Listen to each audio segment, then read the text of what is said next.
جو یہ کیسز بنائے گئے تھے اسحاق ڈار صاحب پر، یہ تو سارے جعلی کیس تھے۔ اب وہ آئیں گے، آتے ساتھ ہی ان کو عدالتوں سے ریلیف بھی مل جائے گا۔ وہ اگر وزیر خزانہ بنانا چاہیں ان کو وزیر اعظم صاحب تو وہ بھی وہ بن جائیں گے، تو کوئی مسئلہ نہیں ہے۔ تو آپ لوگوں نے کیوں جعلی کیسز بنائے مسرت صاحبہ؟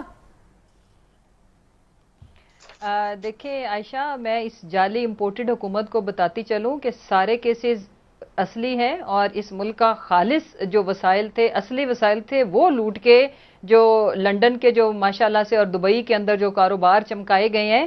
اور سب سے امپورٹنٹ چیز یہ ہے، دیکھو ان کے بارے میں تاریخ گواہ رہے گی کہ بڑے میاں تو بڑے میاں، چھوٹے میاں سبحان اللہ ثابت ہوئے ہیں۔ اسی طرح یہ ڈالر اسحاق ڈار صاحب بھی اکانومی، جتنے بھی ٹاپ اکانومسٹ ہیں، جو دنیا کے ٹاپ جریدے نکال کے دیکھ لو، انہوں نے ان کو پہلے بھی ہٹ مین ٹو دا اکانومی بولا تھا۔ یہ ہٹ مین کے نام پہ جانے جاتے ہیں کیونکہ انہوں نے آرٹیفیشل طریقے سے جو تباہی اور بربادی کی تھی پہلے، اس کی بھی کوئی دنیا کے اندر مثال نہیں ملتی۔ اس کے علاوہ میں دو تین چیزیں آپ کے سامنے رکھوں گی۔ دیکھو عائشہ، ان کا مقصد کیا تھا؟ آپ کو پتا ہے ان مشہور زمانہ کمر درد اور وہ ایبسکونڈر کیوں تھے؟ جعلی مقدمے ہوں نا کسی بھی پولیٹیکل لیڈرشپ کے خلاف تو وہ تو فیس کرتا ہے۔ فاشسٹ حکومت تو یہ ہے، میرے خلاف 4 دہشت گردی کے کیسز ہیں جس میں صبح میں نے ATC کورٹ میں جانا ہے اور روزانہ جا رہے ہیں۔ کیا میں نے دہشت گردی کی ہے؟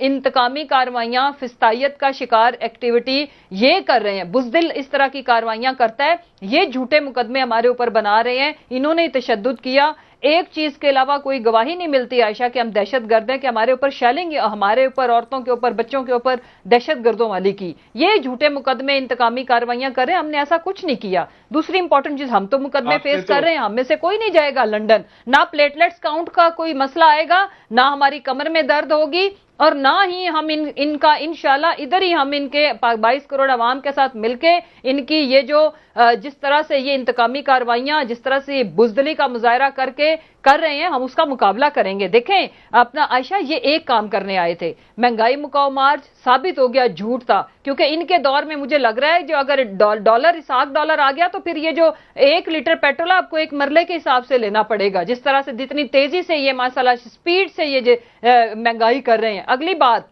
یہ صرف ایک کام کرنے آئے تھے، وہ کام انہوں نے کر لیا ہے، اسی لیے اسحاق ڈار صاحب تشریف لا رہے ہیں، اسی لیے بڑے میاں صاحب بھی تشریف لا سکتے ہیں، یہ معجزے ہوں گے، کیونکہ انہوں نے کرپشن کو لیگلائز کر لیا ہے۔ انہوں نے وہ جو کالا قانون، پاکستانیوں کی توہین، ہم سب کی انسلٹ کی ہے، وہ پاس کر کے، جس میں اب یہ جو بے نامی کی جائیداد لیگلائز کر لی ہے، آخری ٹرانزیکشن صرف ڈسکس ہوگی، اس سے پہلے اربوں خربوں روپے منی لانڈرنگ جو مرضی کریں اس کو آپ ڈسکس نہیں کر سکتے۔ اس کے علاوہ جو پرائم منسٹر ہے وہ اپنی بیگمات، اپنے بچوں کے نام پہ جتنے مرضی ایسٹس ٹرانسفر کر سکتا ہے، کوئی پوچھنے والا نہیں ہوگا۔ لہٰذا انہوں نے جس طرح کی قانون سازی کی ہے، جس طرح سے اکاؤنٹیبلٹی کے اداروں کو بالکل غیر فعال کر کے رکھ دیا ہے، تو یہ تو تشریف لائیں گے۔ اور دوسری جو امپورٹنٹ چیز ہے، عوام کو سمجھ آ گئی کہ یہ صرف اسی لیے مسلط کیے گئے تھے، یہ صرف اسی لیے آئے تھے، یہ مہنگائی ختم کرنے تو آئی نہیں تھے۔ کیا ختم ہوئی؟ بڑی لوڈ شیڈنگ بڑی۔ آج عام آدمی کی زندگی کا ان کو جو حساب کتاب ہے، کیا چل رہا ہے، وہ ان کو الیکشن ہو رہا ہے نا، بائی الیکشن، اس میں ان کو پتا چلے گا۔ دوسری جو امپورٹنٹ چیز ہے وہ یہ کہ بڑے کانفیڈنس کے ساتھ میرے بھائی فرما رہے ہیں کہ جی ہماری ہی حکومت ہے، وہی رہیں گے، عوام آپ کو بتائیں گے۔ اگر تو یہ زندہ 22.5 کروڑ لوگوں کا ملک ہے تو پھر تو آپ کو لگ پتا جائے گا۔